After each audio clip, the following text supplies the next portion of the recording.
ত্রিপুরার বিজেপি সরকারের আমলে মাফিয়া রাজ চলছে, সাংবাদিকদের উপর আক্রমণ চলছে। বিজেপির মন্ডল স্তরের নেতারাই নেশা কারবারের সাথে যুক্ত। বিস্ফোরক ত্রিপুরা প্রদেশ যুব কংগ্রেসের সভাপতি নীলকমল সাহা। আমি যান বাঁচানোর লেগে আমি আমার বোনের বাড়িতে উঠছি, এসে রয়েছি। এবার আমি মুখটা দেয় না, মানে আমার লজ্জা লাগতেছে। আগরতলা পোস্ট অফিস চৌমুহনী স্থিত কংগ্রেস ভবনে এক সাংবাদিক বৈঠকে ত্রিপুরা প্রদেশ যুব কংগ্রেস সভাপতি নীলকমল সাহা অভিযোগ করেন, বিজেপি সরকারের শাসনকালে ত্রিপুরা রাজ্যে সর্বত্র মাফিয়া রাজ চলছে। তিনি জানান, মাফিয়াদের তাণ্ডবে ঘর ছাড়তে বাধ্য হয়েছে এয়ারপোর্ট থানার দুর্জয় নগরীর এক গৃহবধূ। অভিযোগ, এলাকার কুখ্যাত মাফিয়া অমৃত গোপ এবং তার সাঙ্গপাঙ্গরা জায়গা দখলের উদ্দেশ্যে ওই গৃহবধূ ও তার পরিবারের উপর আক্রমণ চালায়। পরবর্তীতে গৃহবধূটি এয়ারপোর্ট থানায় হামলা দায়ের করে এবং মুখ্যমন্ত্রী মানিক সাহার হস্তক্ষেপ কামনা করে। নীলকমল সাহা আর অভিযোগ করেন, সাংবাদিকদের উপর লাগাতার আক্রমণের ঘটনা ঘটছে এবং রাজ্যে মাদক চোরা চালান রমরমিয়ে চলছে। এই পাচারের সঙ্গে বিজেপির মন্ডল স্তরের নেতারাই যুক্ত বলে তার দাবি। আগেও দেখেছি যে আমাদের খুব বিশিষ্ট একজন প্রিন্ট মিডিয়া প্রতিবাদী কলম এই বিজেপি সরকারের এই আশ্রিত কিছু গুন্ডার দ্বারা আক্রান্ত হয়েছিল। তাদের গাড়ি আগুন লাগিয়ে দেওয়া হয়েছিল, তাদের পার্টি তাদের প্রেস অফিস ভেঙে দেওয়া হয়েছিল, কিন্তু তার কোনো সুষ্ঠু বিচার হয়নি এবং হবেও না। কারণ এটাই ভারতীয় জনতা পার্টির পলিটিক্স স্টাইল। প্রত্যেকটি পলিটিক্যাল পার্টির কিছু কিছু এজেন্ডা, কিছু কিছু স্টাইল থাকে।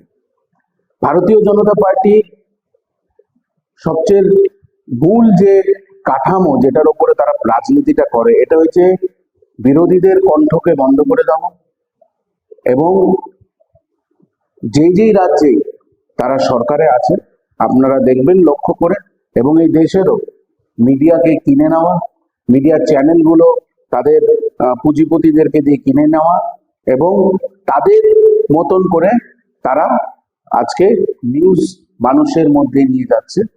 আসল যে রাজ্যে এবং দেশে যে হাল হকিকত, যে মানুষ খাবার পাচ্ছে না বা যুবকরা চাকরি পাচ্ছে না, ছোট চুনুপুটি প্রত্যেকটি রাজ্যে এবং যেখানেই ভারতীয় জনতা পার্টি আছে সেখানে পরীক্ষার আগে পেপার লিক হয়ে যাচ্ছে, নেশায় আবদ্ধ এই রাজ্যের চুনোপুটি ভারতীয় জনতা পার্টির নিমকি নেতারা নেশার বিজনেস করছে রমরমা।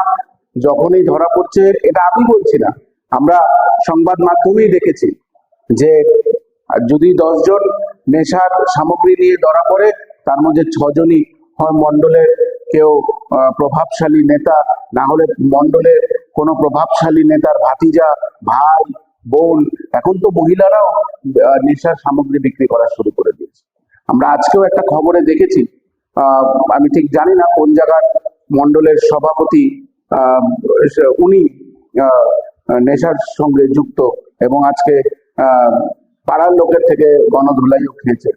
তো এই হয়েছে ত্রিপুরা রাজ্যে এবং পুরো দেশে যেই রাজ্যগুলোতে ভারতীয় জনতা পার্টি সরকার আছে, সেখানে তারা এই স্টাইলেই পলিটিক্সটা করে। তারা মানুষকে চাকরির থেকে দূরে রাখে, তারা জনবিরোধী, তারা যুব বিরোধী, তারা নেশাটাকে অ্যাডভার্টাইজমেন্ট করছে। তারা কোনো জায়গাতেই যে বেসিক নিডস থাকে মানুষের, আমরা যেটা বলি রুটি কাপড়া মাকান, এতটুকু তারা দিচ্ছে না।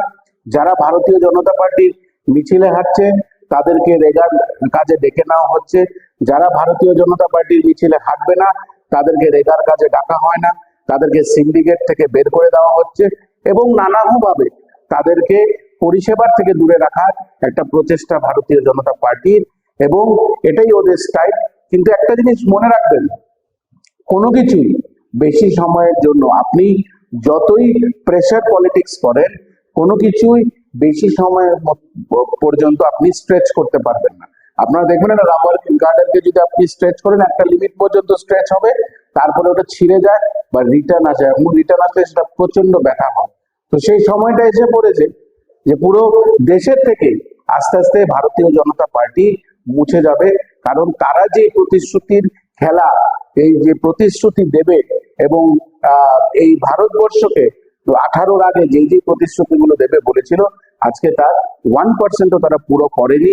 আপনি দেখবেন যেখানেই চালমানি পূজা গোল্ড, মিনিকেট, রত্না, স্বর্ণ 10-10 আর দুধের স্বরের বিশুদ্ধতা একবার খেলেই বুঝবেন আসল স্বাদ।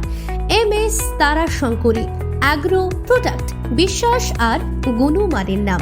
যোগাযোগ করুন 7001192179 আমাদের ঠিকানা বাজে কুমারপুর, মাধবদেহি, পূর্ব বর্ধমান 713427। পূজা গোল্ড, প্রতিদিনের পাতে সোনার স্বাদ।